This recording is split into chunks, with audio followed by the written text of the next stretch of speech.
ಬಗೆಗಿನ ಜಾಗೃತಿ ಹಿನ್ನೆಲೆ ಸಾಂಸ್ಕೃತಿಕ ನಗರಿ ಮೈಸೂರಿನಲ್ಲಿ ಜಾಗೃತಿ ಜಾಥಾವನ್ನು ಹಮ್ಮಿಕೊಳ್ಳಲಾಯಿತು.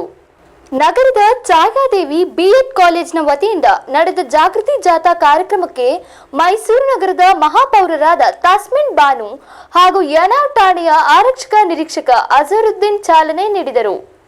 ಇನ್ನು ಜಾಗೃತಿ ಜಾಥಾದಲ್ಲಿ ಕಾಲೇಜಿನ ವಿದ್ಯಾರ್ಥಿಗಳು ಹಾಗೂ ಸಿಬ್ಬಂದಿಗಳು ನಗರದ ಎಫ್ಟಿಎಸ್ ವೃತ್ತದಿಂದ ಮಾರುತಿ ವೃತ್ತ ತಲುಪಿ ನಂತರ ಶಿವಾಜಿ ರಸ್ತೆಯ ಮೂಲಕ ಕಾಲೇಜಿನವರೆಗೂ ಕಾಲ್ನಡಿಗೆಯಲ್ಲಿ ಸಾಗುವ ಮೂಲಕ ರೂಪಾಂತರ ಡೆಡ್ಲಿ ಕೊರೋನಾ ವೈರಸ್ ಕುರಿತು ಜಾಗೃತಿ ಮೂಡಿಸಿದರು.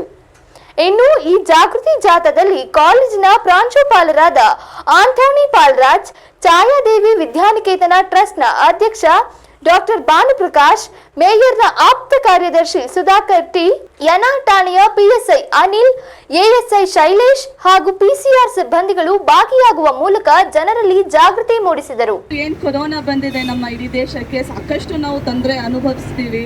ಯಾವ ತರಹ ಫ್ಯಾಮಿಲಿಯಲ್ಲಿ ಆಗಲಿ, ನಮ್ಮ ಬಿಸ್ನೆಸ್ಸಲ್ಲಾಗಲಿ, ನಮ್ಮ ಎಜುಕೇಷನಲ್ಲಾಗಲಿ ಯಾವ ಥರ ತೊಂದರೆ ಆಗಿದೆ ಅಂತ ಎಲ್ಲರಿಗೂ ಚೆನ್ನಾಗಿ ಗೊತ್ತಿದೆ. ಎಲ್ಲರಿಗೂ ತಿಳಿದಿರುವ ವಿಚಾರ ಇದು. ಪದೇ ಪದೇ ನಾನು ಅದನ್ನು ಹೇಳೋಕ್ಕೆ ಇಷ್ಟಪಡಲ್ಲ. ಈಗ ಇನ್ನೊಂದು ಅಲೆ ಬರ್ತಾ ಇದೆ ಅಂತ ಒಂದು ಸುದ್ದಿ ಇದೆ. ಅದಕ್ಕೆ ಸಹ ನಾವು ಏನು ಇದುವರೆಗೂ ಕ್ರಮ ತಗೊಂಡಿದ್ದೀವಿ.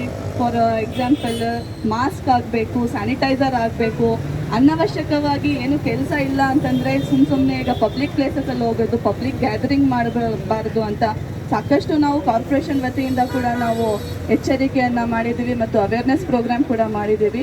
ಈಗ ನಮ್ಮ ಛಾಯಾದೇವಿ ಕಾಲೇಜ್ ಕಡೆಯಿಂದ ಅವರೇ ಒಂದು ಕಾಳಜಿ ಇಟ್ಕೊಂಡು ಈ ಥರ ಒಂದು ಜಾಥಾ ಮಾಡ್ತಾ ಇದ್ದಾರೆ.